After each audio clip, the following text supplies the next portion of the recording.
আসসালামু আলাইকুম বন্ধুরা, মিস্টার হাবিব গ্যাজেট ইউটিউব চ্যানেলে আপনাদেরকে স্বাগতম। আজকে আপনাদের সামনে নিয়ে এসেছি নতুন একটি সোল্ডারিং আয়রন রিভিউ। এবং আমি দীর্ঘ 3 বছর যাবত এই 100 টাকার এই সোল্ডারিং আয়রনটি ব্যবহার করেছিলাম, সেটা এখন আর ব্যবহারের উপযোগী নেই। তাই নতুন একটা সোল্ডারিং আয়রন কিনেছি এবং সেটির আজকে রিভিউ দেব। এটা কেমন পারফর্ম করে, কোথা থেকে কিনবেন এবং দাম কত, সব কিছু থাকছে আজকের এই ভিডিওতে।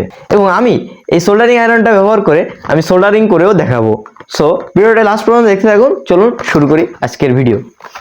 তো বন্ধুরা, চলুন খুলে দেখি আমাদের এই বক্সের ভিতরে কি আছে। তো আমি একটা কাটারের মাধ্যমে আমাদের সোল্ডারিং আয়রনটা বের করে নিচ্ছি। আমাদের এই আয়রনের তারটা প্রায় 1 মিটার বা তার একটু বেশি লম্বা, যা ঘরের ছোটোখাটো কাজের জন্য যথেষ্ট। এবং আমাদের এই 2 পিন প্লাগটি খুবই হাই কোয়ালিটি মানের। এটি সব ধরনের 2 পিন সকেটের সঙ্গে সাপোর্ট করে। এই সোল্ডারিং আয়রনটা হলো 60 ওয়াটের। যারা একটু বেশি স্পিডে কাজ করতে চান অথবা বড় সাইজের কম্পোনেন্ট সোল্ডার করতে চান, তাদের জন্য এটা একদম পারফেক্ট। এই আয়রনের টিপটা হচ্ছে স্ট্যান্ডার্ড মেটাল বিট, তবে আমি ব্যক্তিগতভাবে এখানে তামার বিট ব্যবহার করব, কারণ তামা আরও ভালো হিট কন্ডাক্ট করে এবং সোল্ডারিং পয়েন্টে হিট সরাসরি পৌঁছায়, ফলে কাজ হয় নিখুঁত এবং দ্রুত। বিটের শেপ হচ্ছে পেন্সিল টাইপ, খুবই সরু, যেটা দিয়ে আপনি ছোট আইসি এসএমডি খুব সহজেই সোল্ডারিং করতে পারবেন। এখন আমি এই সোল্ডারিং আয়রনের টিপটি পরিবর্তন করছি। এই স্টক মেটাল টিপটি আমি খুলে ফেলছি, তার বদলে ব্যবহার করব তামার বিট। তামার বিটের সবচেয়ে বড় সুবিধা হলো এটা অনেক দ্রুত গরম হয় এবং হিট সঠিকভাবে ট্রান্সফার করে, ফলে আপনি খুব সহজে স্পট সোল্ডারিং করতে পারবেন। আরেকটা বিষয়, তামার বিট অনেক দিন টিকে, শুধু মাঝে মাঝে একটু পরিষ্কার রাখতে হবে, তাহলেই ভালো পারফরমেন্স পাওয়া যাবে। আমরা যেহেতু 60 ওয়াট সোল্ডারিং আয়রন ব্যবহার করছি, তাই এটা যাতে অতিরিক্ত গরম না হয় সেজন্য 100 ওয়াটের ফিলামেন্ট বাল্ব সিরিজে ব্যবহার করছি। এই সিরিজ বোর্ডের মাধ্যমে আয়রনের হিট কন্ট্রোল করা যায়। বাল্বটা একটু জ্বলবে আর আয়রনটা ধীরে ধীরে হিট হবে, ফলে বিট পুড়ে যাওয়ার সম্ভাবনা কমে যায়। এটা এক ধরনের সেফটি মেথড, যারা রেগুলার কাজ করেন তাদের জন্য খুব দরকারি একটি ট্রিক।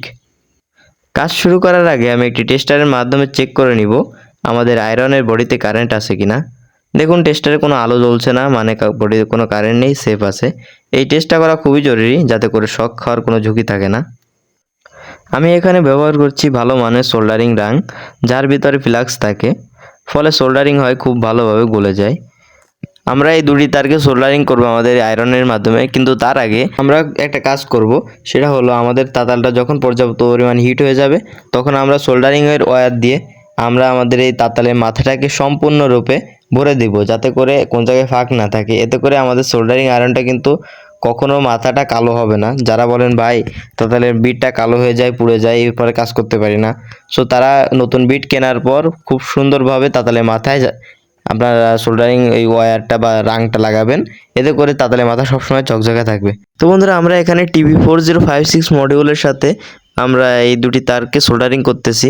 সোল্ডারিং করার সময় কিছু টিপস মেনে চললে আপনার কাজ হবে আরও পারফেক্ট এবং নিরাপদ। প্রথমে দেখে নেব বিটটা ভালোভাবে গরম হয়েছে কিনা। যদি বিটটা ভালোভাবে গরম না হয়, তাহলে সোল্ডারিং হবে না। সোল্ডারিং করার সময় শুধু তারে নয়, যেটা এই সোল্ডারিং করতে হবে সেই পয়েন্টেও হিট দিতে হবে, তাহলে সোল্ডারিং গলে গিয়ে ঠিকভাবে বসে যাবে। দেখুন, আমি দুটি তারকে চার্জিং মডিউলের পজিটিভ এবং নেগেটিভের সাথে সোল্ডার করেছি।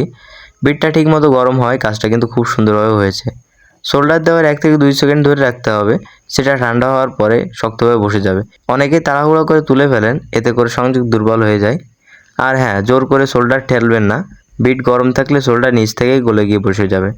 আর যদি সোল্ডার স্ট্যান্ড বা ফ্লাক্স বা ফ্যান থাকে, তাহলে কাজ আরও সহজ হয়ে যাবে। তো বন্ধুরা, এই ছিল আজকের ভিডিও। আপনি যদি এই সোল্ডারিং আয়রনটি কিনতে চান, তাহলে আমি এটি অনলাইন লিঙ্ক দিয়ে দিব ভিডিও ডিসক্রিপশনে। লিঙ্কে ক্লিক করলে আপনি বর্তমান দাম সহ কিনতে পারবেন। আমি এটা নিজেই ব্যবহার করছি, তাই রিকমেন্ড করতেই পারি। ভিডিওটি যদি ভালো লাগে, আপনি অবশ্যই আমার ভিডিওতে একটি লাইক দেবেন এবং চ্যানেলটি নতুন হলে চ্যানেলটি সবাই সাবস্ক্রাইব করুন। পাশে থাকা বেল আইকনটি বাজিয়ে দিন, যাতে ভবিষ্যতে ভিডিও কোনো মিস না হয়। কমেন্ট করে জানাতে পারেন আপনি কোন ধরনের টেক ভিডিও আরও দেখতে চান। ভালো থাকুন, সুস্থ থাকুন, আবার দেখা হবে পরবর্তী ভিডিওতে। সেজন্য টাটা।